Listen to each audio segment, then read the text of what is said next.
Hello everyone, good morning. कैसे हैं आप सब? पढ़ाई अच्छे से हो रही है? होपफुली आप सब अच्छे होंगे और अच्छे से पढ़ाई कर रहे होंगे। तो आज की क्लास में हमको जो पढ़ना है वो टॉपिक का नाम है फर्टिलाइजेशन, जैसा कि आप बोर्ड पे देख सकते हैं। फर्टिलाइजेशन क्या था? फर्टिलाइजेशन मैंने बोला था कि जब हमारा मेल गैमेट और फीमेल गैमेट आपस में फ्यूज़न करेगा, तो फ्यूज़न करने के बाद जब जायगोट का फॉर्मेशन होता है तो वो प्रोसेस क्या कहलाती है? वो प्रोसेस कहलाती है फर्टिलाइजेशन। अभी पिछले क्लासेस में हमने अपने oogenesis के द्वारा ओवम को देखा, ठीक है। उसके बाद हमने स्पर्मेटोजेनेसिस के द्वारा हमने स्पर्म का बनना देखा। पहला प्रोसेस हमारा क्या था? जब हमने चैप्टर स्टार्ट किया था तो हमने बोला था सबसे पहले हम क्या पढ़ेंगे, गैमेटोजेनेसिस, जो कि हमने अभी पिछले लेक्चर्स में कंप्लीट कर लिया है, ठीक है। कंप्लीट हो चुका है हमारा पूरा गैमेटोजेनेसिस, जिसमें दो पार्ट थे हमारे। कौन कौन से थे हमारे गैमेटोजेनेसिस में? गैमेटोजेनेसिस यानी कि गैमीट का फॉर्मेशन। गैमीट क्या थी? गैमीट आपकी एक बेसिक यूनिट है फर्टिलाइजेशन की। इसमें आपके दो पार्ट थे, एक आपका था स्पर्मेटोजेनेसिस, स्पर्मेटोजेनेसिस, और आपका जो दूसरा पार्ट था उसका नाम था oogenesis, ठीक है। आपके मेल में और आपके फीमेल में गैमेटोजेनेसिस की जो प्रोसेस हमने देखी, उसमें हमने देखा कि इन दोनों ही प्रोसेस में बहुत वाइड डिफरेंस था ना, बहुत लार्ज डिफरेंस था। इसमें एकदम अलग था, इसमें बिल्कुल अलग था। ये क्या करता था? ये अपनी एम्ब्रियोनिक फीमेल वाली एम्ब्रियोनिक स्टेज पे ही डेवलपमेंट चालू कर दी थी, जिसकी वजह से इसके बार बार इसको अरेस्ट करना पड़ा, रिलीज अरेस्ट। इवन अभी भी ये oogenesis की जो ओवम बना है हमारा, जो हमने पिछले क्लासेस में देखा है, वो भी ओवम अभी क्या है, मैच्योर नहीं है। क्यों नहीं है? क्योंकि जो आपका सेकेंडरी oocyte था, ठीक है, ये पिछले क्लासेस है इसलिए हम डायरेक्ट बता रहे हैं, ठीक है। बाकी आप इसको पहले लेक्चर में पढ़ चुके हैं, ठीक है। सेकेंडरी जो oocyte था, जब इसमें मियोसिस 2 चालू हुआ था, अगर आपको याद हो तो मियोसिस 2 चालू हुआ था, तो ये जो मियोसिस 2 में मतलब जो मियोसिस प्रोसेस है उसमें 4 स्टेप्स होते हैं, है ना। 4 स्टेप होते हैं, prophase, metaphase, anaphase and telophase. तब जाकर के एक सेल दूसरे सेल से डिवाइड करके 2 सेल बनाता है ना। तो ये जो प्रोसेस इसकी प्रोफेज हो गई, और मेटाफेज में जब ये प्रोसेस मियोसिस 2 की आई, तो इसको फिर से इस सेकेंडरी जो आपका मेटाफेज, जैसे ही आपकी स्टेज आई, फिर से आपके जो आपका oocyte है सेकेंडरी, उसको क्या कर दिया गया, इसको फिर से अरेस्ट कर लिया गया, ठीक है। और यही जो आपका अरेस्टेड हो गया है, ठीक है ये। और यही आपका अरेस्टेड, इसको आप या तो सेकेंडरी oocyte बोल लो, या तो फिर इसको बोल लो एन मैच्योर ओवम बोल लो, ठीक है। अब जो इसका सेकेंड मतलब मियोसिस 2 है, वो कब कंप्लीट होगा? आज की जो हमारी क्लास है फर्टिलाइजेशन, उस प्रोसेस में हम देखेंगे कि जो ये हमारा सेकेंडरी oocyte है, ये इसमें कब प्रॉपर पूरा मियोसिस 2 हो पाएगा, यानी कि मेटाफेज, फिर टीलोफेज, मतलब मेटाफेज, एनाफेज और टीलोफेज, तीनों प्रोसेस को कंप्लीट करके जब ये मियोसिस 2 कंप्लीट कर लेगा, तब यहाँ पर आपकी क्या बनेगी? आपकी एक बनेगी सेकेंड पोलर बॉडी, और आपकी क्या बनेगा? Polar body.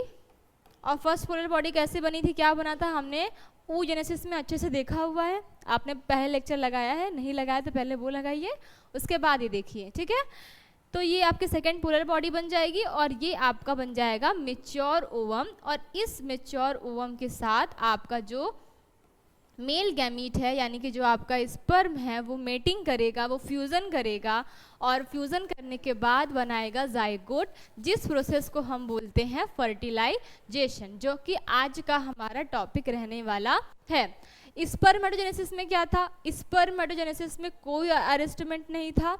उसमें क्या था? इसमें इसकी मदर सेल थी, ठीक है, जिसको हम मेल जर्म सेल भी बोलते थे, ठीक है, मदर सेल थी। मदर सेल से और किसका क्या नाम था? स्पर्मेटोगोनिया नाम था। ये सब पहले की क्लासेस की बात हो रही है, ठीक है। स्पर्मेटोगोनिया नाम था। इसमें क्या हुआ था?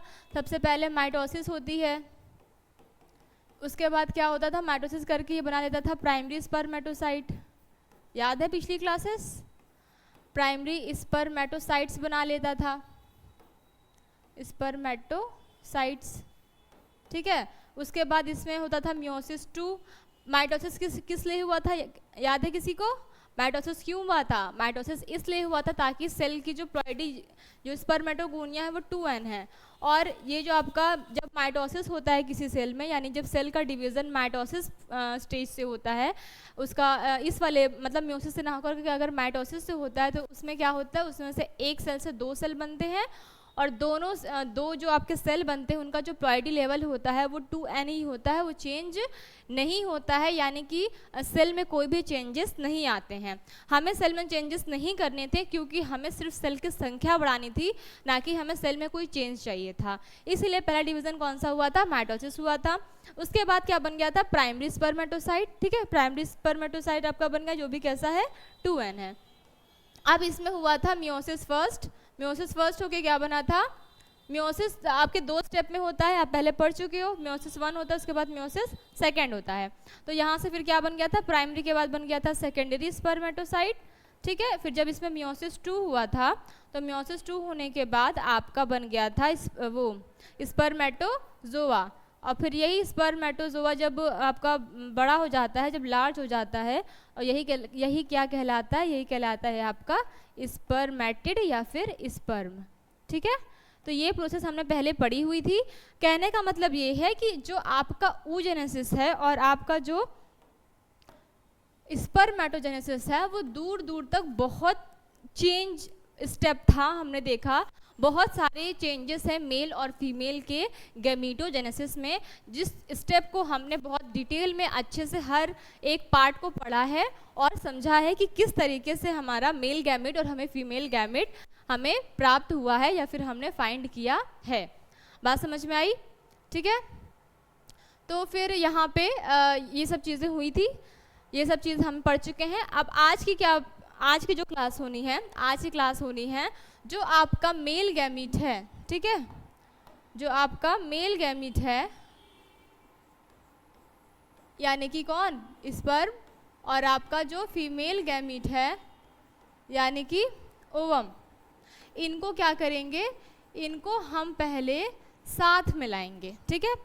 2 गैमीट के फ्यूज़न के लिए हमें क्या करना पड़ेगा? 2 गैमीट को पहले पास आना पड़ेगा, एक साथ आएंगे तभी तो फ्यूज़ कर पाएंगे ना। जैसा कि हमने अपने फर्स्ट चैप्टर के अंदर पढ़ा था कि जब हमने मेल और फीमेल गैमीट को फाइंड कर लिया था तो हमने क्या किया था? पॉलिनेशन किया था। पॉलिनेशन से क्या था? जो मेल का स्पोर था वो फीमेल वाले पार्ट पे उड़ करके जाता है किसी इंसेक्ट के द्वारा या फिर किसी एक्सटर्नल फैक्टर के द्वारा। याद है पिछले चैप्टर का पॉलिनेशन वाला स्टेप?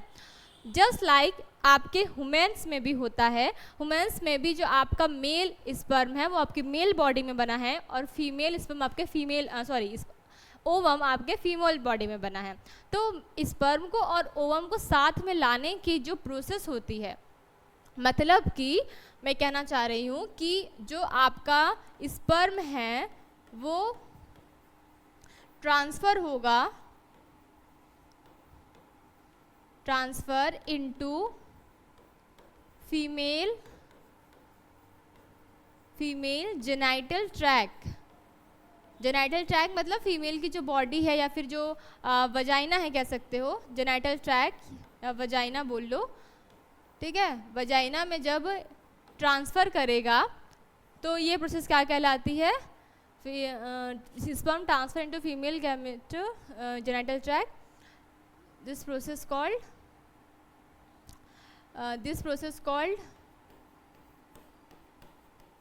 insemination।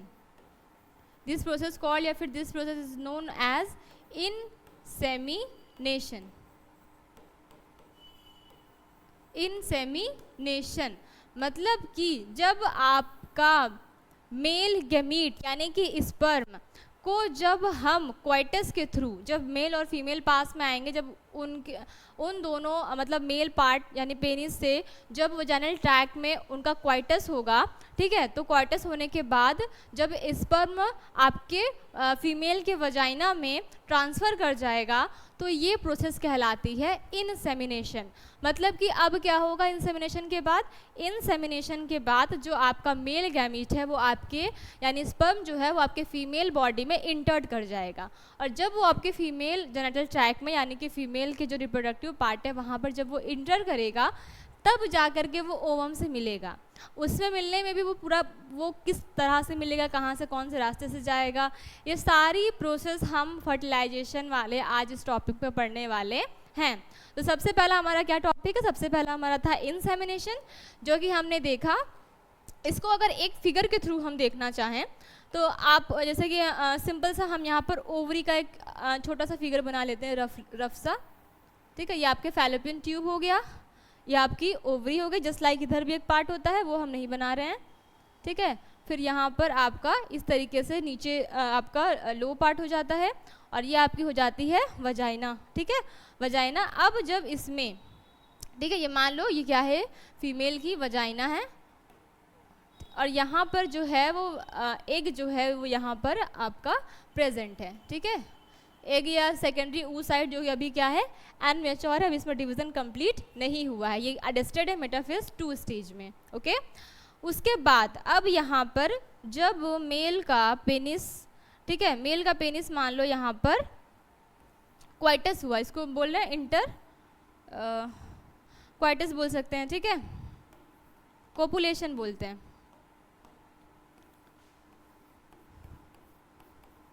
जब मेल का जो पेनिस है वो फीमेल के वजाइना वाले पार्ट में जब एंट्री करेगा, यानी कि जब उसमें क्वाइटस की प्रोसेस होगी, तो क्या होगा, तो यहाँ पर जो स्पर्म है वो क्या होगा, फीमेल की बॉडी में वजाइना वाले पार्ट में क्या करेगा, एंट्री करेगा। तो इस प्रोसेस को क्या कहते हैं? इस प्रोसेस को हम बोलते हैं इनसेमिनेशन, यानी कि मेल गैमीट का फीमेल बॉडी में एंट्री करना ही क्या कहलाता है, इनसेमिनेशन कहलाता है। I hope this is very clear, आपको अब बिल्कुल अच्छे समझ में आ गया होगा कि इनसेमिनेशन प्रोसेस क्या होती है। ठीक है, अब मैं इसको यहाँ पर रिमूव कर रही हूँ। ठीक है, चलो अब हम क्या करेंगे, अब हमारा समझ में आ गया कि क्वाइटस के थ्रू क्या होता है, जब मेल और फीमेल का जो क्वाइटस होता है उसके थ्रू क्या होता है, आपका जो मेल गैमेट होता है वो फीमेल बॉडी के अंदर ट्रांसफ़र हो जाता है। बात समझ में आई? अब इस प्रोसेस के बाद कौन सी प्रोसेस होती है वो हम देखते हैं। ठीक है, अब इस प्रोसेस के बाद कौन सी प्रोसेस होती है ये हम अपना फर्टिलाइजेशन वाले जो हमने हेडिंग डाली थी वो वहाँ पर हम देखते हैं, ये रहा। ठीक है, इसमें हम देखते हैं कि क्या होता है फर्टिलाइजेशन। तो जैसे कि मैंने बोला कि आपका जब आपका male gamete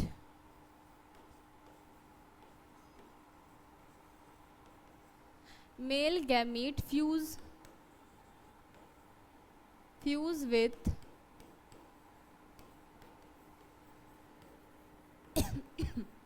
sorry female gamete, ठीक है, and form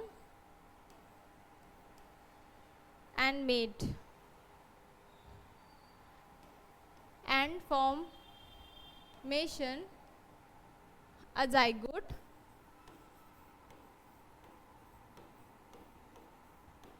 it is known as process known as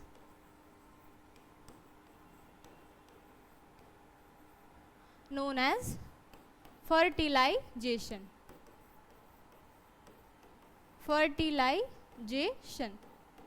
understood? क्या बोला मैंने? जब मेल गैमेट और फीमेल गैमेट फ्यूज करके जाइगोट का फॉर्मेशन कर देते हैं तो वो प्रोसेस क्या कहलाती है? वो प्रोसेस कहलाती है फर्टिलाइजेशन। बात समझ में आ गई? फर्टिलाइजेशन क्या होता है? अब ये जो गैमीट है, जैसा कि मैंने आपको बोला था कि अब हम आ जाते हैं फिगर पे, अब हम पूरा अच्छे से प्रोसेस समझते हैं। अब आपको समझ में आ गया होगा कि हम पढ़ने क्या वाले हैं। ठीक है, तो अब मान लो अब हम एक फिगर बनाएंगे ओवरी का और पूरे स्पर्म का कि किस तरीके से स्पर्म आपके फीमेल बॉडी में एंट्री कर रहा है। ठीक है, ये आपका मान लो यूट्रस हो गया, ये आपका हो गया फैलोपियन ट्यूब, ये हो गई आपकी फिम्ब्री जहाँ से आपका ओवम कैच होता था, ये हो गया आपका ट्यूब लाइक स्ट्रक्चर, और यहाँ से आपका हो गया इस तरीके से आपके नीचे वाला पार्ट। उसके बाद जस्ट लाइक इधर भी होता है, बना लेते हैं, ठीक है, इस तरीके से कुछ, और फिर कुछ नीचे इस तरीके से आपका पार्ट होता है। उसके बाद क्या है आपका यहाँ पे वजाइना मान लेते हैं, ठीक है, ये आपकी क्या है वजाइना है। यहीं से क्या होगा, यहीं से आपका स्पर्म क्या किया है, एंट्री किया है, ठीक है। स्पर्म बना लेते हैं हम, इस कलर से बना लेते हैं, ठीक है। ये आपका क्या है स्पर्म क्वाइटस के थ्रू आपके फीमेल बॉडी में एंट्री किया है। अब आपको पता होगा कि फर्स्ट मतलब जो एक क्वाइटस होता है, ठीक है, एक जो इंटर क्वाइटस होता है उसमें आपका फीमेल जो आपका मेल गैमीट है, ठीक है, वो फर्स्ट इंटरक्वाइटस में आपका फर्स्ट ये बोल लो या फिर बोल लो कि एक इंटरक्वाइटस में, ठीक है, एक इंटरक्वाइटस कितने कम से कम 200 से 300 मिलियंस आपके जो स्पर्म होते हैं वो क्या होते हैं, वो रिलीज करते हैं आपके फीमेल बॉडी में, ठीक है, रिलीज इनटू वजाइना, ठीक है। आपका जो ये वाला पार्ट होता है सेक्स मतलब जहाँ से जिस वजाइनल ओपनिंग हमने बात की थी कि आपके जो एक्सटर्नल जेनिटलिया था उसमें आपकी 2 ओपनिंग थी, एक आपकी यूरेथ्रल ओपनिंग थी, एक आपकी वजाइनल ओपनिंग थी। तो जब वो जो सेक्सुअल ओपनिंग मतलब जहाँ से मेल गैमीट एंट्री करेगा वो कौन सी ओपनिंग थी हमारी, वजाइनल ओपनिंग थी। वजाइनल ओरिफाइस भी बोलते हैं, वजाइनल ओपनिंग भी बोलते हैं, अलग अलग बुक में अलग अलग लिखा होता है, तो ठीक है। तो ये आपकी वजाइना में जब पेनिस जब क्वाइटस होगा मतलब जब रिलीज होगा स्पर्म तो क्या होगा, तब 200 से 300 मिलियन स्पर्म जो होते हैं वो एक बार में इतने सारे स्पर्म क्या होते हैं फीमेल बॉडी में जाते हैं। अब आप सोच रहे होंगे कि मैम सिर्फ एक स्पर्म का तो फ्यूज़न होना है, ठीक है, और बाकी सारे का तो क्या होना है, बाकी सारे तो डिस्ट्रॉय हो जाने हैं, तो इतने सारे स्पर्म क्यों एक साथ रिलीज़ हो रहे हैं। जाहिर सी बात है कि हमें वो प्रोसेस करानी है तो हमें उसका पूरा प्रॉपर अरेंजमेंट करना पड़ेगा कि एटलीस्ट एक स्पर्म तो वहाँ पर पहुँच जाए। अब बोलोगे मैम ये क्या बोल रही है, 200 से 300 स्पर्म जा रहे हैं और एक स्पर्म भी नहीं पहुँच पाएगा, तो हाँ, तो क्यों ऐसा क्यों, क्योंकि जो आपका जैसे ही स्पर्म आपकी फीमेल बॉडी में एंट्री करेगा वैसे ही उसका डिस्ट्रॉय होना खतरनाक तरीके से चालू हो जाता है। बहुत ज़्यादा स्पर्म क्या हो जाते हैं, वेस्ट हो जाते हैं, बहुत मतलब वेस्ट क्या होते हैं, मर जाते हैं, ख़त्म हो जाते हैं। क्यों हो जाते हैं देखते हैं। आपका जो ये वजाइनल है ना, वजाइनल की जो आपकी स्पेस है वो कैसी होती है, वो होती है आपकी एसिडिक होती है, और जो आपका स्पर्म है वो आपका एसिडिक से मतलब नेचर को पसंद नहीं करता है। जैसे ही वो इसके अंदर एंट्री करना शुरू करता है बहुत सारे स्पर्म क्या होते हैं धड़ाधड़ भाई एकदम बहुत तेज़ी से क्या होने लगता है, इनका ख़त्म होने लगता है, ये बहुत तेज़ी से डिस्ट्रॉय होने लगते हैं, ठीक है।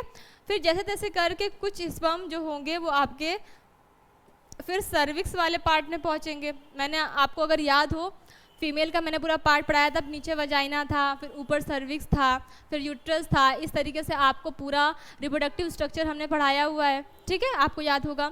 जैसे सर्विक्स वाले पार्ट में पहुँचते हैं, पहले तो वजाइनल पार्ट में इतना ज़्यादा हाईली एसिडिक नेचर था जिसकी वजह से बहुत सारे स्पर्म तो वहीं के वहीं ख़त्म हो गए।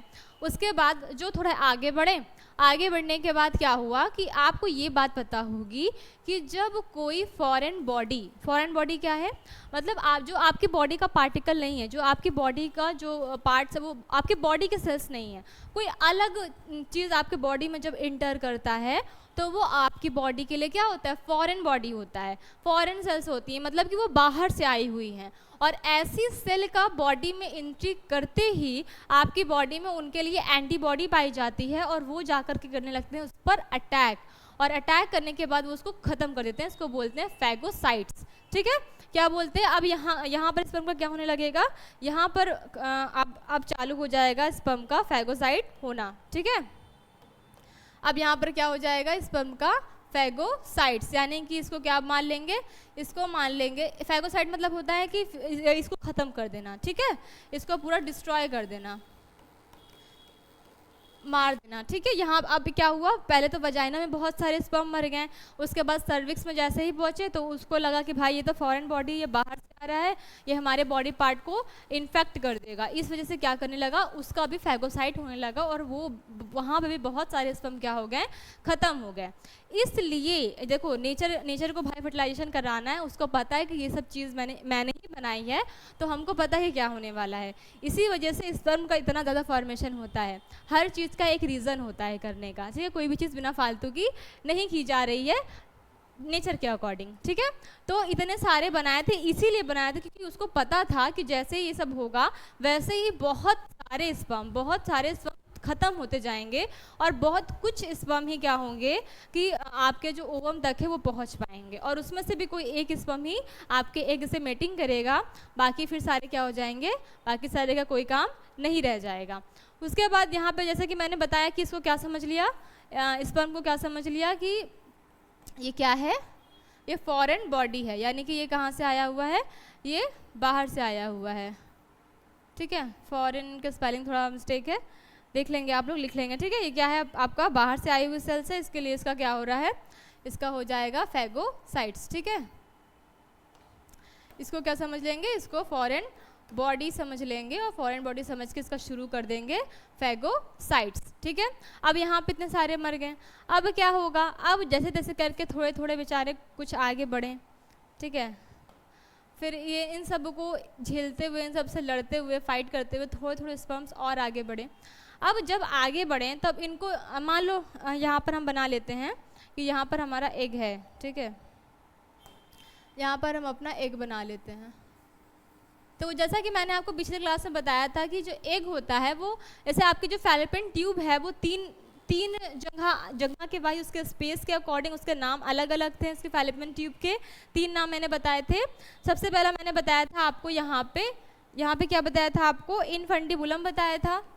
इनफंडिबुलम में क्या होता है, जब फिम्ब्रियाई के द्वारा जब एग को कैच किया जाता है तो वो कहाँ पे देता है, इनफंडिबुलम में इसको क्या कर देता है, भेज देता है फैलोपियन ट्यूब के, एंट्री करा देता है फैलोपियन ट्यूब के अंदर।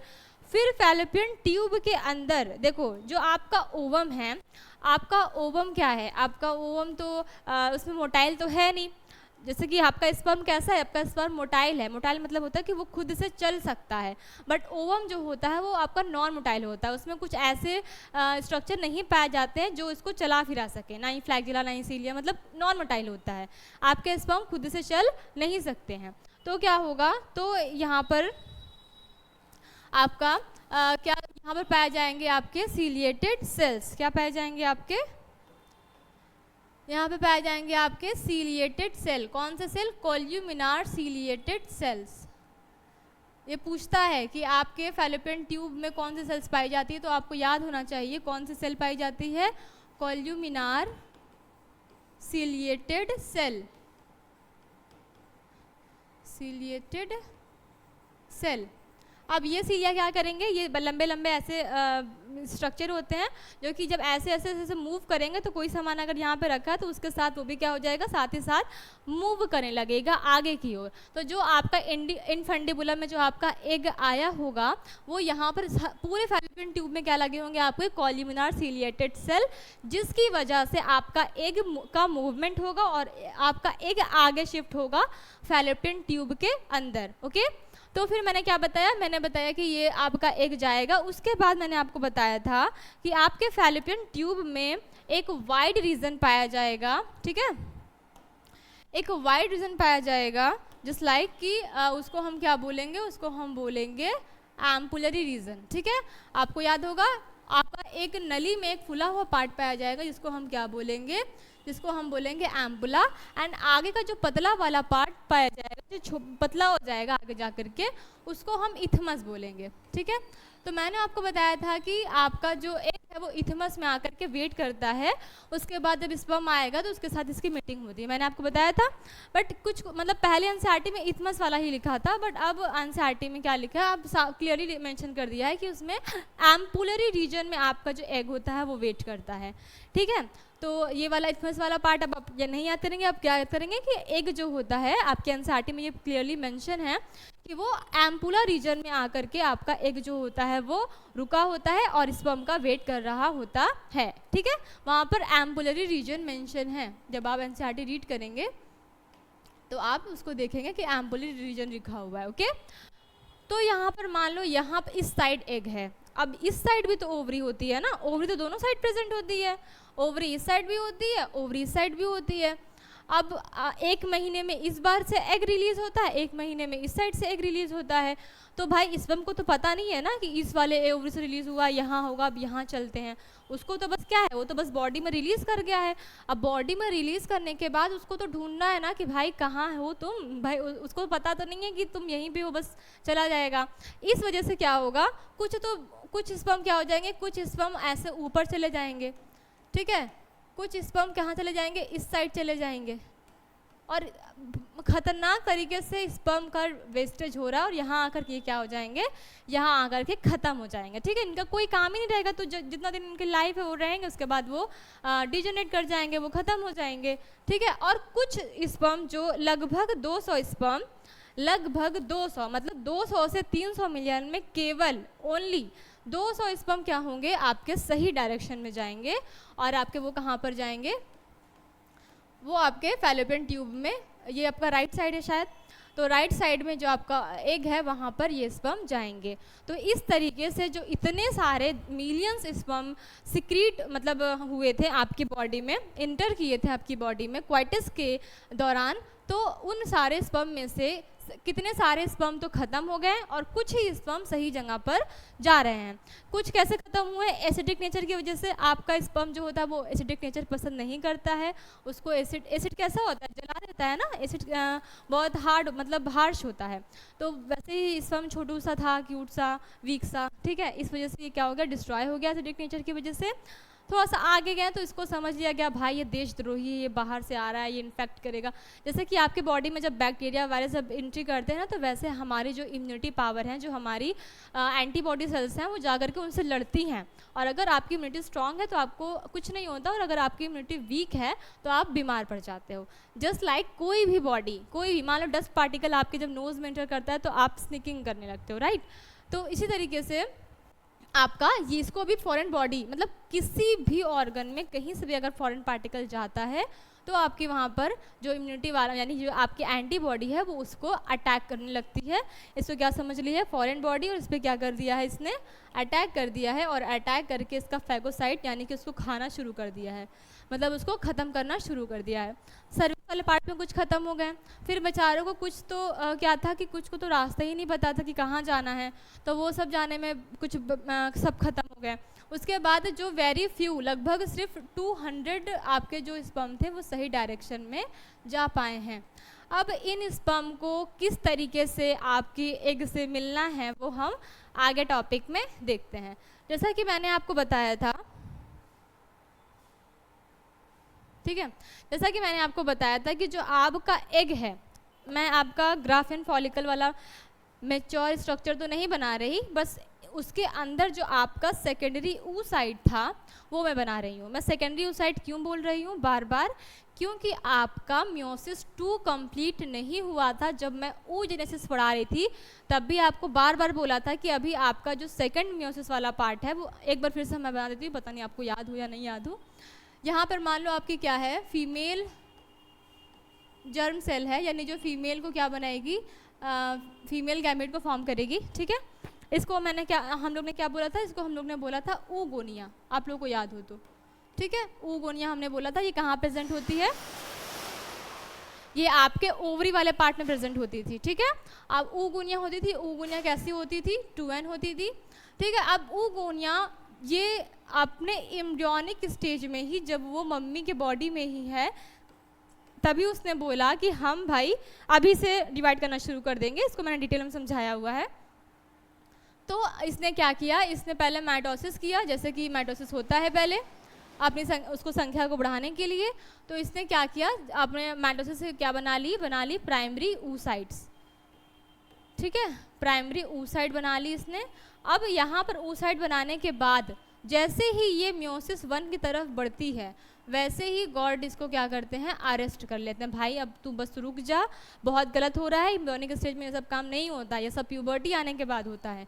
इस वजह से इसको प्रोफेज फर्स्ट जैसे ही वो मियोसिस 1 स्टार्ट कर रही थी वैसे ही इसको क्या कर लिया, इसको अरेस्ट कर लिया, इसको बांध करके रख दिया। उसके बाद जब ये जन्म लेती है, जन्म लेने के बाद जब इसकी प्यूबर्टी आती है, लगभग 13 इयर्स की जब ये हो जाती है, तब क्या करते हैं, इसको वापस से अरेस्ट से खोला जाता है। और खोलने के बाद जब इसका मियोसिस 1 कंप्लीट होता है तब ये बनती है सेकेंडरी oocyte, ठीक है, सेकेंडरी oocyte बनती है और इसका मियोसिस 1 हो जाता है कंप्लीट। अब जब ये सेकेंडरी oocyte फिर से मियोसिस 2 करती है ताकि ये एक मैच्योर ओवम बना सके, तो मियोसिस 2 करने जैसे ही जाती है वो प्रोफेज 1 को पार कर लेती है, ठीक है, प्रोफेज 1 को क्लियर कर लेती है कि चलो हाँ, सॉरी प्रोफेज 2, मियोसिस 2 है ना, 2 अगर मियोसिस 2 हो जाता है ना तो इसके आगे 2 लग जाता है। प्रोफेज 2 को पार कर ली, क्लियर कर ली, चलो भाई अब हम डिवाइड जल्दी से कर लेंगे। उसके बाद जैसे ही वो मेटाफेज 2 में जाती है, उसके जो पुराने कर्म है ना, जो एम्ब्रियोनिक स्टेज में जो उसने ये सब कांड किए थे, इसकी वजह से इसको फिर से अरेस्ट कर लिया जाता है, ठीक है। और ये वाली स्टेज क्लियर नहीं कर पाती और यहीं पे आकर के ये फिर अरेस्ट हो जाती है और पूरा जो आपका मैच्योर ओवम है वो फॉर्म नहीं कर पाती है। और यहाँ पे मैंने बोला था कि मियोसिस फर्स्ट जब होता है, जैसे कि जब मियोसिस डिवीज़न हुआ तो एक सेल से 2 सेल बनते हैं, तो यहाँ पर सेकेंडरी oocyte एक बनता है और एक क्या बनती है, एक बनती है आपकी फर्स्ट पोलर बॉडी। मैंने बताया था कि जो आपका ओवम बनना है वो एक ही बनना है और बहुत ही अच्छा बनना है, बिल्कुल जितना भी इसकी बहन का जितना भी साइटोप्लाज्म जितना भी चीज़ें होती हैं वो सारी की सारी अपने बहन को देती है ताकि तू अच्छे से डेवलप कर जा। एक ही बनना है, कम से कम एकदम अच्छा बने ताकि जो बेबी है उसमें कोई भी प्रॉब्लम ना हो और अच्छे से फर्टिलाइजेशन की प्रोसेस हो जाए। इस वजह से वो अपना जो सारा न्यूट्रिशन है वो किसको दे देती है, अपनी बहन को। जो एक सेल से 2 सेल बननी थी उसमें से एक ही सेल बनती है और एक क्या बन जाती है, पोलर बॉडी। और पोलर बॉडी का कोई खास काम नहीं होता, वो डीजनरेट कर जाती है। ये सब हम बातें पढ़ चुके हैं।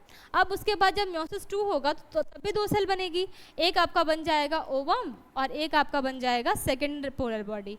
और सेकेंड पोलर बॉडी भी क्या कर जाएगी, डीजनरेट कर जाएगी। और पर अभी जो ये प्रोसेस है ना, ये प्रोसेस अभी अरेस्टेड है। अब ये अरेस्ट जो है मेटाफेज 2 में ये कब खुलेगी ये अभी हम देखेंगे, ठीक है। जब फर्टिलाइजेशन वाला प्रोसेस अभी हम पढ़ें तब हम देखेंगे।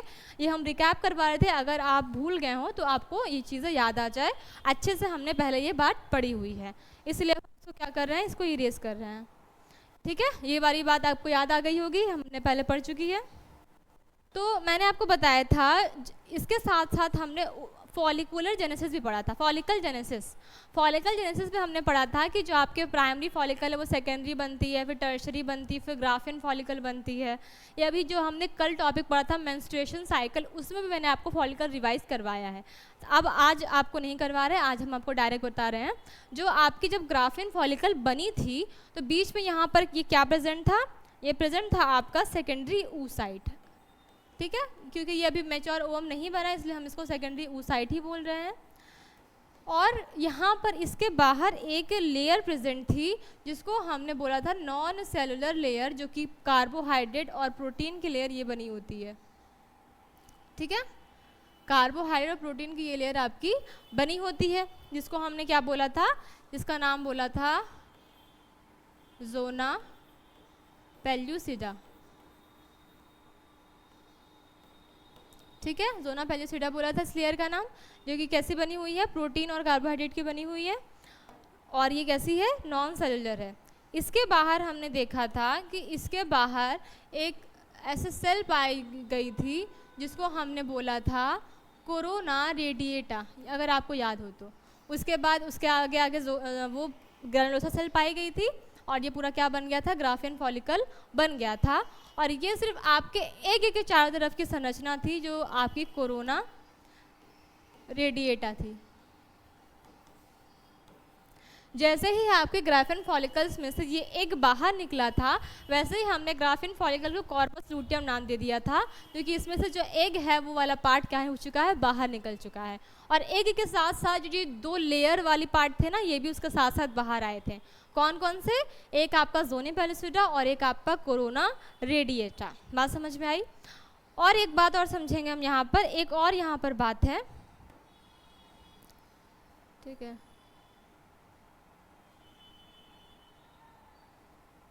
थोड़ा लाइट करना है पिंक कलर को। हाँ, तो यहाँ पर जो आपका स्पेस है, ठीक है, आपके एनसीईआरटी में एक और नेम मेंशन है, उसको मैं बता दूँ वो कैसे मेंशन है। सॉरी, ये वाला इसको हम लोग जोना पैलिसिडा कर लेते हैं, ठीक है, इस वाले को, पिंक वाले को। कुछ नहीं करना है यार, इसमें बस इरेज करना है, कुछ ज़्यादा ही हो गया।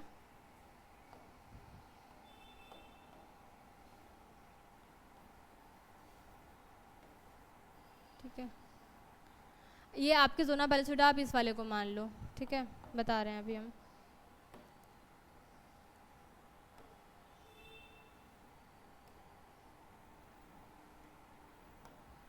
इस वाले को आप मान लो जोना पैलिसिडा, ठीक है, ये वाली आपकी क्या है, जोना पैलिसिडा है। इसके अंदर जो आपको ये मेम्ब्रेन नज़र आ रही है ना, आपके जो एग के बाहर की जो मेम्ब्रेन नज़र आ रही है, उस मेम्ब्रेन का नाम होता है, उस मेम्ब्रेन का क्या नाम है, इस मेम्ब्रेन का नाम है आपका व्हाइट लाइन मेम्ब्रेन। क्या नाम है, विटलाइन मेम्ब्रेन।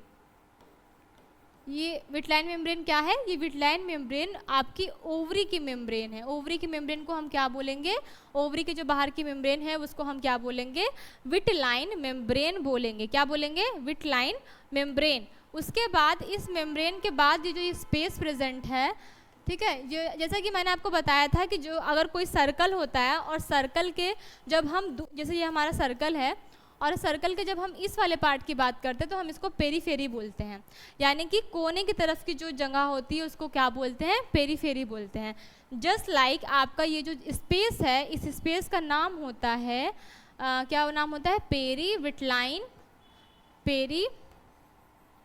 Vitelline space. ये आपके एनसीईआरटी के फिगर में मेंशन था। इसका मतलब ये था कि जो आपकी एग की जो मेम्ब्रेन है और जो आपकी जोना पैलिसिडा है उसके बीच की मेम्ब्रेन का स्पेस था, जिसको हम क्या बोले हैं, पेरी विटलाइन स्पेस। क्यों बोले हैं, क्योंकि जो मेम्ब्रेन का नाम है वो क्या है, विटलाइन नाम है, और उसके चारों मतलब कोने पे ये स्पेस था, इसलिए हम क्या वर्ड लगा दिए हैं, वर्ड लगा दिए हैं पेरी मेम्ब्रेनर स्पेस। ठीक है, बात समझ में आ गई, चलो यहाँ तक बात समझ में आई, एक वाला पार्ट। ठीक है, ये आपका क्या है, कोरोना रेडिएटा है। आपके ये आपका क्या है, ये आपका अनमेच्योर ओवम है, ये अभी पूरा कंप्लीट ओवम नहीं बना है। आपके जब ओवम फर्टिलाइजेशन वाला जब आप फिगर देखोगे तो कुछ इस तरीके से आपका स्ट्रक्चर है। अंदर आपका सेकेंडरी oocyte है, oocyte की जो मेम्ब्रेन होती है उसका नाम होता है विटलाइन मेम्ब्रेन। विटलाइन मेम्ब्रेन के जो विटलाइन मेम्ब्रेन के बाद कौन सी लेयर है, जोना पैलिसिडा, और जोना पैलिसिडा विटलाइन के बीच जो स्पेस प्रेजेंट है उसको एनसीईआरटी ने लिखा है पेरी विटलाइन स्पेस। यहाँ तक बात क्लियर है। उसके बाद जो ऊपर की जो सेल है, ये सेल क्या है, ये आपकी है कोरोना रेडिएटा। ये पूरा का पूरा जब एग निकलता है ना फॉलिकल से पूरा ओवुलेशन के समय, तो ये पूरा स्ट्रक्चर निकलता है। बात समझ में आई, ठीक है। चलो अब हम स्पर्म को बॉडी में एंट्री करा लिए हैं। कहाँ था, ये वाले पूरे हम फिगर में देख चुके हैं। इस फिगर में हम देख चुके हैं कि यहाँ पर एग के पास स्पर्म आ रहा है। अब एग के पास वो पूरी लेयर भी होगी, वो पूरा कैसे क्रॉस करके कैसे वो ओवम और पूरा कब मेटाफेज 2 से मतलब जो आरेस्ट है वो खुल करके कब पूरा डिवीज़न होगा, कैसे उनका फर्टिलाइजेशन होगा, वो अभी हम देखने वाले हैं आगे। ठीक है, तो इसमें जो मैंने आपको बात बताई थी कि जब आपका जो ये चलो अच्छा आगे बता देते हैं, इसमें जगह नहीं है। ठीक है, ये जो आपका स्पर्म है ना, स्पर्म का स्ट्रक्चर कैसा था, स्पर्म का ये आपका ऐसे होता था। ठीक है, फिर यहाँ पर आपका एक्रोजोम होता था, फिर आपका यहाँ पर नेक पीस होता था, फिर यहाँ पर आपकी कुछ ऐसे टेल होती थी ना, कुछ ऐसा स्पर्म का स्ट्रक्चर होता था। और मैंने बोला था कि इसके पास क्या प्रेजेंट होती है, इसके पास प्रेजेंट होती है आपकी प्लाज्मा मेम्ब्रेन, यानी कि ये प्लाज्मा मेम्ब्रेन से क्या होता है, ये प्लाज्मा मेम्ब्रेन से कवर होता है। तब जब इस पर वजाइनस वो पड़ता है ना, वजाइनल फ्लूइड जब पड़ता है, वजाइनल लिक्विड जब पड़ता है, तो क्या होता है, वो कैसा होता है, एसिडिक होता है। तो ये वजाइनल लिक्विड क्या करता है, vaginal liquid is plasma membrane. Plasma membrane किसकी बनी होती है, प्लाज्मा मेम्ब्रेन बनी होती है आपकी कार्बोहाइड्रेट और आपकी प्रोटीन की बनी होती है, कार्बोहाइड्रेट और प्रोटीन की, एंड प्रोटीन की जो आपकी ये मेम्ब्रेन होती है वो बनी होती है। और जब इस पे एसिड पड़ता है, वजाइनल एसिड पड़ता है, तो ये जो आपकी स्पर्म की जो प्लाज्मा मेम्ब्रेन होती है, ठीक है, वो क्या होने लगती है, प्लाज्मा मेम्ब्रेन होने लगती है वीक, ठीक है, डिस्ट्रॉय होने लगती है। और ये डिस्ट्रॉय होना ज़रूरी भी है, क्योंकि जब आपका प्लाज्मा मेम्ब्रेन जो है वो ब्रस्ट होगा, फिर आपका एक्रोजोम, मैंने आपको बोला था ये जो एक्रोजोम होता है वो हेल्प इन इंटर्ड ओवम, ठीक है, वो जो ओवम की जो मेम्ब्रेन है उसको ब्रेक करके क्या करता है, एक्रोजोम हेल्प करता है स्पर्म को एंट्री करने के लिए ओवम में। वो कब होगा, ये एक्रोजोम के अंदर भरे होते हैं केमिकल्स, ठीक है, और वो जब केमिकल जब वो लेयर पे सिक्रीट करेंगे तब जाकर वो ब्रस्ट होगा। और एक्रोजोम जब ब्रेक होगा, जो एक्रोजोम के अंदर केमिकल्स भरे हुए हैं, और जब एक्रोजोम ब्रेक होगा तभी तो वो केमिकल बाहर निकल पाएंगे ना, इसलिए ये होना भी ज़रूरी था। इसीलिए वजाइनल भी जो लिक्विड होता है वो कैसा होता है, एसिडिक होता है, जिसकी वजह से जो आपकी स्पर्म जो कवरिंग है प्लाज्मा मेम्ब्रेन की वो कैसी हो जाए, वो वीक पड़ जाए। और वीक जब पड़ेगी तो अब किस पे असर होगा, अब उसके एक्रोजोम वाले मेम्ब्रेन पे असर होगा, हेड वाले पार्ट पे। जब वो जाने की कोशिश करेगा तो उसके हेड पे ही होगा। जब हेड उसका मतलब जब ये सब तोड़ेगा करेगा तो उसका हेड भी क्या होने लगेगा, डिस्ट्रॉय, अभी बताएंगे कैसे। और हेड जब डिस्ट्रॉय होगा यानी जब उसका एक्रोजोम ब्रस्ट हो जाएगा तो एक्रोजोम से केमिकल निकलेगा, और वो केमिकल आपकी ओवम की जो मेम्ब्रेन है उसको ब्रेक करके ओवम के अंदर क्या कर लेगा, आपके सेकेंडरी उस साइड के अंदर क्या कर लेगा, एंट्री कर लेगा। अभी कैसे करेगा वो बता रहे हैं। अभी ये जो आपका ये बात जानना ज़रूरी था कि ये इसको इस प्रोसेस को कुछ नाम होता है, वो पूछा जाता है कि भाई ऐसा आपका वो होता था ना, जब जैसे कि इन विट्रो फर्टिलाइजेशन जो हम बोलते हैं, जब लैब में स्पर्म और ओवम को फ्यूज़ कराकर जब हम टेस्ट ट्यूब बेबी बनाते हैं, तो उसमें जब साइंटिस्ट लोग ना ये प्रोसेस जब कर रहे थे, स्पर्म ओवम को मेटिंग कर रहे थे, तो वो हो ही नहीं रहा था। उनको पता ही नहीं था कि वो एसिडिक नेचर चाहिए, तब जाकर वो प्लाज्मा मेम्ब्रेन डिस्ट्रॉय करेगी, तब एक्रोजोम ब्रस्ट करेगा, तब फ्यूज़न होगा। उनको ये बात तो पहले पता थी नहीं, तो इस वजह से वो प्रोसेस हो ही नहीं रहा था टेस्ट ट्यूब वाला। फिर जब साइंटिस्टों ने रिसर्च किया और पता लगाया, तब पता चला कि भाई इसको क्या करो, एसिडिक जो लिक्विड है उसमें डिप करो, उसके बाद ये प्रोसेस करवाओ, तो ये प्रोसेस फिर टेस्ट ट्यूब बेबी वाली होने लगी।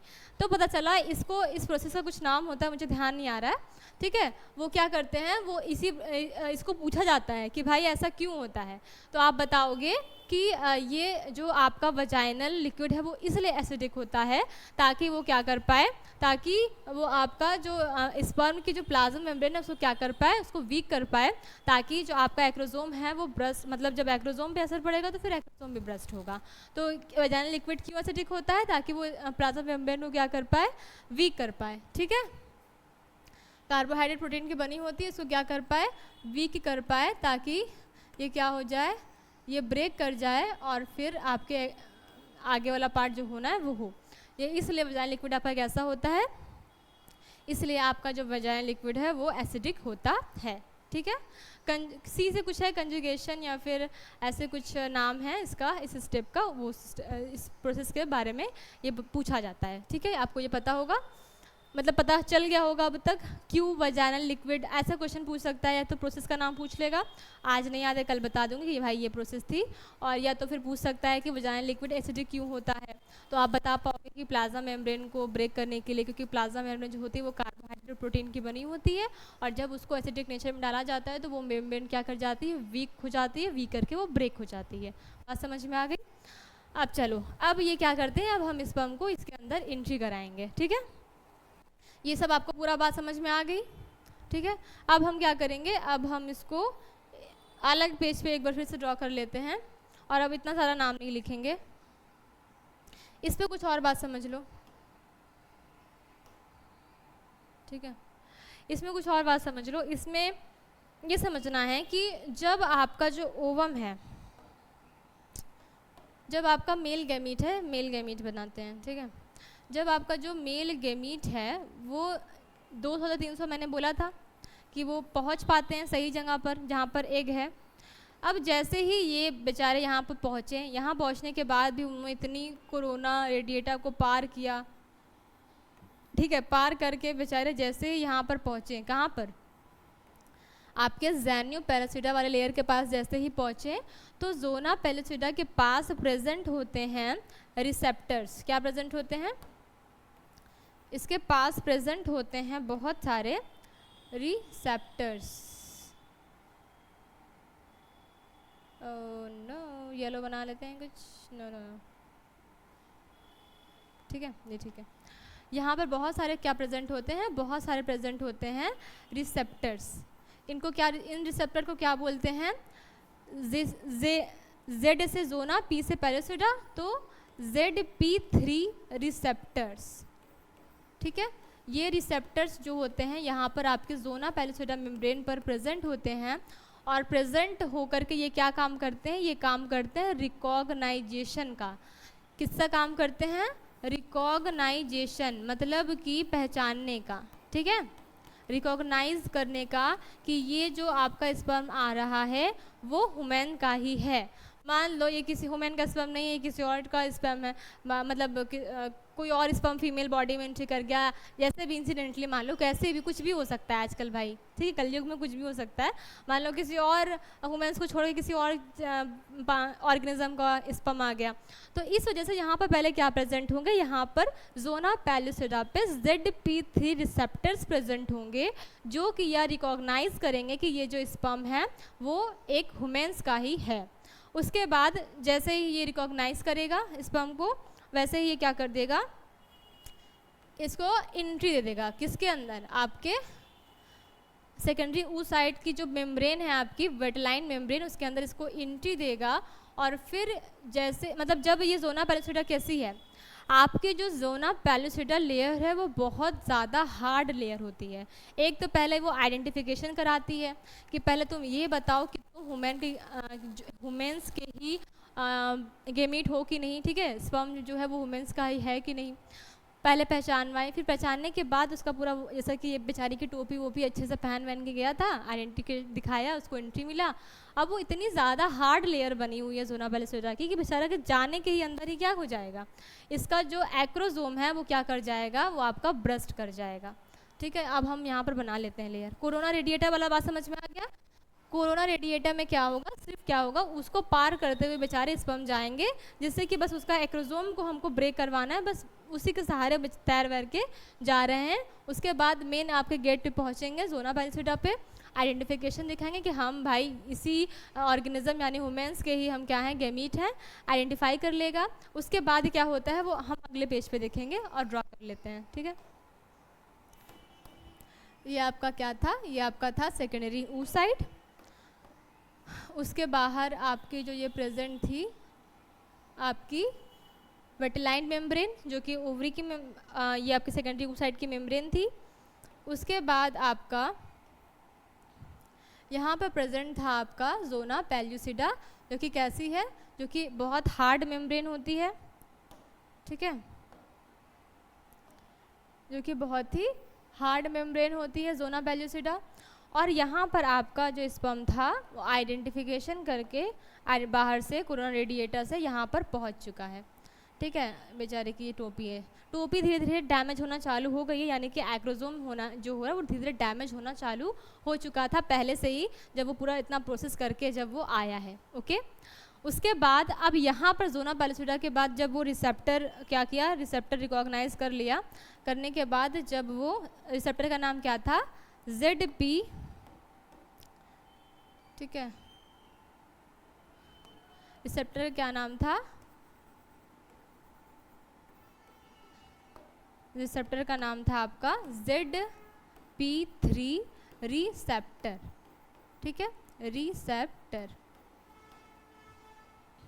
अभी बाहर बहुत सारे स्पर्म हैं, ऐसा नहीं है कि बाहर स्पर्म नहीं है, बाहर और स्पर्म हैं ज़ोना पेलुसिडा के पास, ठीक है, बाहर और सारे स्पर्म हैं। अभी एक स्पर्म जब यहाँ पर जैसे ही पहुँचने के बाद जब वो ज़ोना पेलुसिडा की लेयर को क्या किया, जैसे ही अंदर गया, इसको ब्रेक करके, इसको पार करके, तो इसका क्या होगा? इसका जो एक्रोजोम है, एक्रोजोम यानी कि जो उसका ऊपर वाला पार्ट है वो क्या कर जाएगा? वो हो जाएगा ब्रस्ट, ठीक है।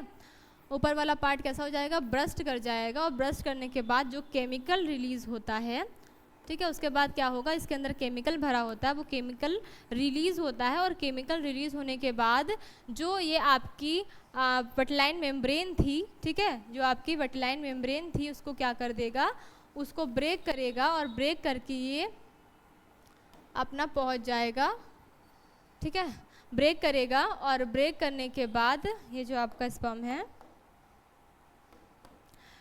यहाँ पर जाएगा, और यहाँ पर जाने के बाद पूरा सर तो उसका फट चुका है, और हमने बताया था कि स्पर्म के बीच में क्या पाया जाता है, न्यूक्लियस पाया जाता है, ठीक है। ये बात आपको याद होगी, जब हमने एक स्पर्म का जब स्ट्रक्चर पढ़ा था तो हमने पढ़ा था इसके बीच में एक न्यूक्लियस पाया जाता है, ओके। तो ये ब्रस्ट हो चुका है ऊपर वाला पार्ट, ये पूरा सर पूरा ब्रेक हो चुका है इसका, तो ये जो न्यूक्लियस होगा मेल का वो इसके आपके सेकेंडरी oocyte के अंदर चला जाएगा। यहाँ तक बात समझ में आई? मैंने क्या बोला, मैंने बोला पहले जो आपका 200 स्पर्म लगभग बचा होगा वो आपकी कोरोना रेडिएटर को स्विम करके अंदर जाएगा, अंदर जाते जाते बेचारे ऊपर का वो चीज़ डैमेज होता जा रहा है जो एक्रोजोम है, फिर उसको आइडेंटिफिकेशन दिखाएगा ज़ोना पेलिसिडा लेयर को कि भाई हम इसी ऑर्गेनिज्म के स्पर्म में, हमको एंट्री दे दीजिए, हमको अंदर जाना है, तो उसको आइडेंटिफाई करेगा, रिकॉग्नाइज करके उसको एंट्री देगा। अब ज़ोना पेलिसिडा इतनी हार्ड मेम्ब्रेन थी कि उसको जाने में ही जो उसका ऊपर वाला पूरा पार्ट था वो पूरा का पूरा ब्रस्ट हो गया, और अंदर से केमिकल रिलीज़ हुआ, और केमिकल रिलीज़ होने के बाद क्या हुआ कि ये जो मेम्ब्रेन थी वो मतलब ब्रेक हुई, और ये क्या हुआ, ये आपका जो मेल गैमेट के अंदर का जो न्यूक्लियस पार्ट था, मेन तो न्यूक्लियस ही है, क्योंकि आपका न्यूक्लियस के अंदर ही आपका जेनेटिक मटेरियल है, डीएनए वगैरह ये सब किस में है, आपका न्यूक्लियस में ही है। न्यूक्लियस जा करके आपके सेकेंडरी oocyte में चला गया। यहाँ तक बात समझ में आई? अब बात यहाँ पर क्वेश्चन ये उठता है कि जब एक स्पर्म तो चला गया, अब बाकियों का बाकी भी तो वही ह्यूमन्स के ही ऑर्गेनिज्म के हैं, ये भी आइडेंटिफिकेशन दिखाएंगे, ये भी अंदर चले जाएंगे, उसमें कौन सी बड़ी बात है ना। लेकिन ऐसा नहीं होता है। ऐसा क्यों नहीं होता है? इसके दो कारण हैं। अब जो आप अगर बहुत सारे स्पर्म चले जाते हैं तो उसको बोलेंगे पॉलीस्पर्मिया, ठीक है। क्या बोलेंगे इसको?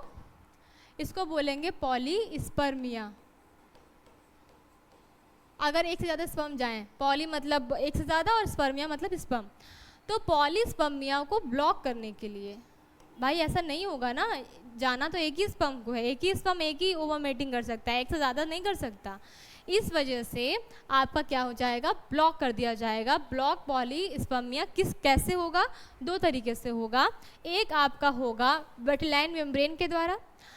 वटलाइन मेम्ब्रेन क्या कर देगी, जैसे ही ये स्पर्म जो अपना जो जैसे जाके इस पर केमिकल पड़ा, केमिकल हो गया या ब्रस्ट होके जैसे ही न्यूक्लियस अंदर पहुंचा, वैसे ही वटलाइन मेम्ब्रेन क्या करेगी, वटलाइन मेम्ब्रेन हो जाएगी आपकी डीपोलराइज।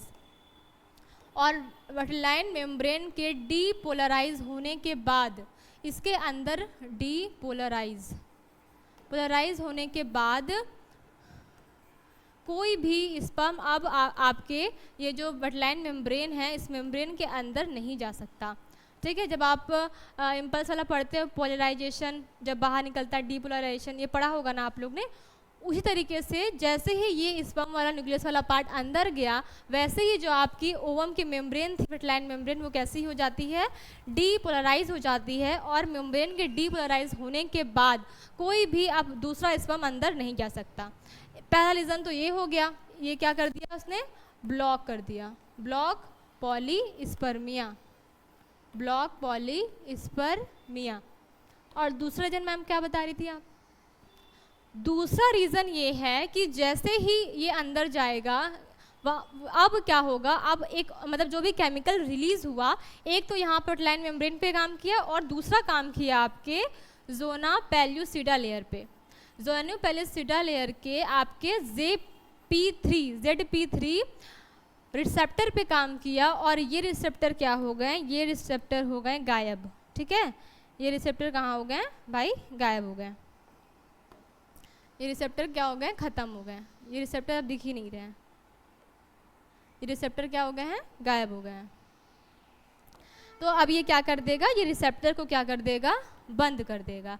यानी कि क्या हो गया है, इस रिसेप्टर का, ये रिसेप्टर क्या हो गए हैं, डिकोड हो गए हैं, ठीक है। अब ये रिसेप्टर्स यहाँ पर है ही नहीं और ये बाकी स्पर्म का आइडेंटिफिकेशन करेंगे ही नहीं और अब स्पर्म को एंट्री मिलेगी ही नहीं। Z फ्री रिसेप्टर क्या हो गए हैं, डिकोड हो गए हैं, अब ये काम नहीं कर रहे हैं। तो जब इसका रिकॉग्नाइजेशन नहीं होगा तब तक इसको एंट्री नहीं मिल सकती। अब भाई गेट पे कोई गार्ड बैठा, जब एग्ज़ाम होना था आपका एडमिट कार्ड चेक करते हैं तब आपको अंदर भेजते हैं, अब वहाँ पर कोई गेट पे है ही नहीं, गेट बंद हो चुका है, तो आपको कहाँ से एंट्री मिल पाएगी, नहीं ना मिल पाएगी। जस्ट लाइक यहाँ पर भी ये क्या हो चुका है, रिसेप्टर आपके डिस्ट्रॉय हो चुके हैं, ठीक है, और आपको अब क्या होगा, किसी भी और स्पर्म को एंट्री नहीं मिलेगी। अब यहाँ तक तो बात मैम समझ में आ गई कि जितने स्पर्म आए थे उसमें से कोई एक ही बाजी मारा, बाकी सारे क्या हो गए, खत्म हो गए, क्योंकि ये सब काम ना विद इन सेकेंड होता है। जैसे ही बस एक स्पर्म अंदर गया वैसे ही ये दोनों लेयर पे क्या हो गया, ब्लॉक लग गए कि बाकी अब स्पर्म अंदर ना आ पाए, ठीक है। इसका काम तुरंत होता है, समझाने में थोड़ा टाइम लगता है बट ये काम साइमल्टेनियसली साथ साथ चल रहा होता है। बात समझ में आ गई। अब यहाँ पर आ चुका है आपका मेल स्पर्म, सॉरी मेल, ये क्या है, इसका नाम क्या है, प्रोन्यूक्लियस, इसका नाम है प्रोन्यूक्लियस या फिर प्रो मेल न्यूक्लियस, मेल अभी फीमेल भी बनेगा ना, प्रो मेल न्यूक्लियस, इसको अच्छे से लिख लें।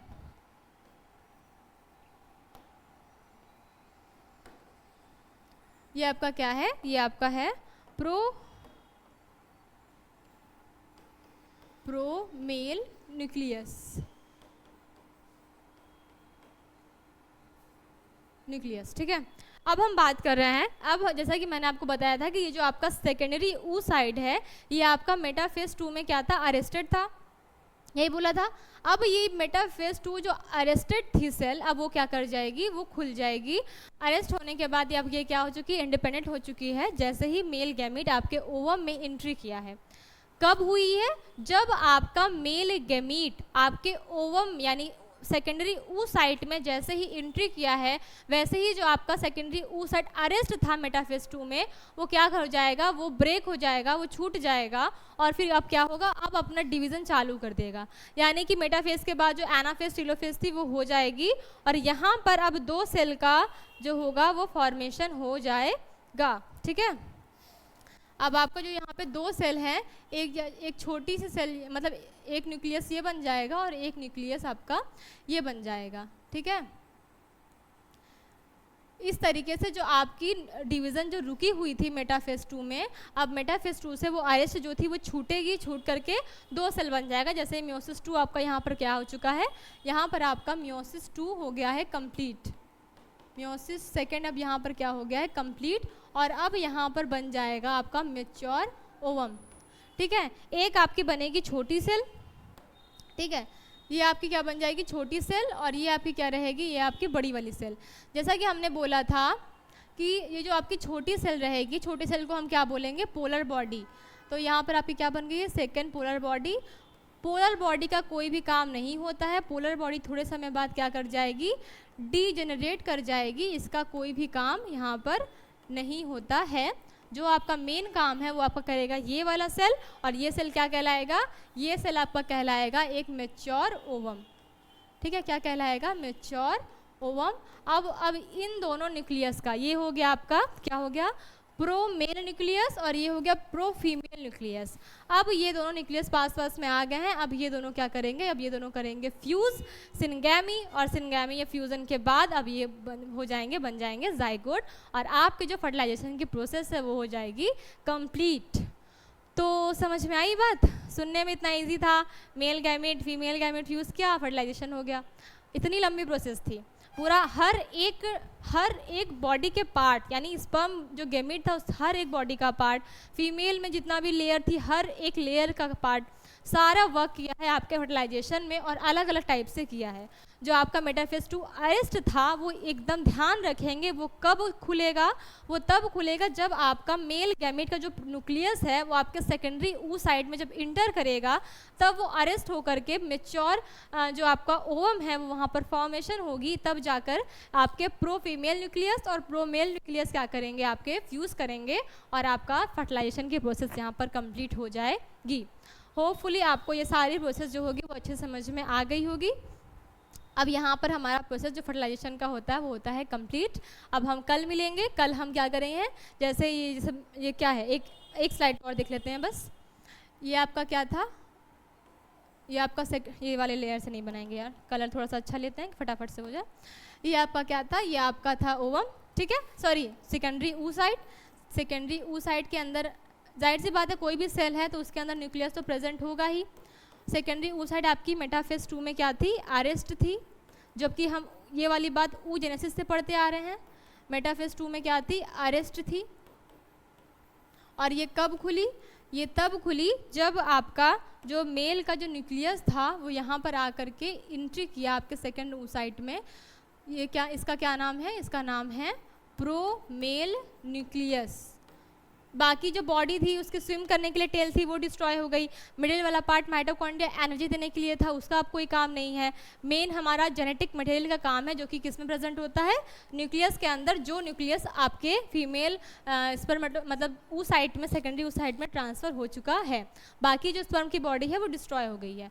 प्रोमेल न्यूक्लियस, अब प्रोमेल न्यूक्लियस क्या हुआ है, यहाँ पर एंट्री किया है और एंट्री करते ही साथ अब ये क्या हो जाएगा, जैसे ही इसने एंट्री किया है अब जो ये अरेस्ट था, ये अरेस्ट से क्या हो जाएगा, ये अपना खुल जाएगा और अपना मियोसिस 2 क्या कर लेगा, मियोसिस 2 कर लेगा कंप्लीट, ठीक है, कंप्लीट हो जाएगा। और कंप्लीट करके ये बना देगा, मियोसिस 2 कंप्लीट करने के बाद आपका यहाँ पर बनाएगा, ठीक है, यहाँ पर बनाएगा एक सेल ये वाली और एक सेल ये वाली, ठीक है, ये आपकी 2 सेल बन जाएंगी, सॉरी 2 न्यूक्लियस बन जाएंगे। न्यूक्लियस का डिवीज़न हुआ है, सेल का नहीं, ठीक है।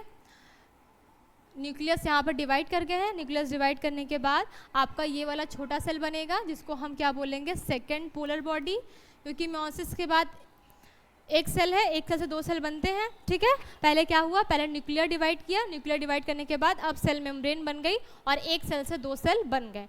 एक सेल छोटा बना, छोटा क्यों बना, क्योंकि हमें एक ही सेल बनाना लेकिन प्रॉपर बड़ी सेल बनानी है, इसलिए एक सेल छोटी बनी जिसको हम क्या बोले, सेकेंड पोलर बॉडी बोले। और ये क्या हो जाएगी, डीजनरेट हो जाएगी और आपकी ये जो बड़ी वाली बॉडी है ये कहलाएगी आपकी प्रो फीमेल न्यूक्लियस। और अब ये दोनों क्या होंगे, ये दोनों सेल आकर के आपस में क्या कर जाएंगे, फ्यूज़ कर जाएंगे और इन दोनों का हो जाएगा फ्यूज़न। और फ्यूज़न के बाद ये क्या बना लेंगे, ये बना लेंगे अपना जाइगोट। और यही क्या कहलाती है, यही प्रोसेस कहलाती है आपकी फर्टिलाइजेशन। और ये प्रोसेस आपकी यहाँ पे हो गई कंप्लीट, ओके। तो ये था आपका फर्टिलाइजेशन, इसमें बहुत सारे स्टेप थे। आप एक बार पूरा पढ़ने के बाद एक बार एनसीईआरटी रीड करेंगे और एक बार इसको रीड करेंगे तो आपको पूरा चीज़ समझ में आ जाएगा। तो आज के लिए थैंक यू सो मच, मिलते हैं कल इम्प्लांटेशन के साथ।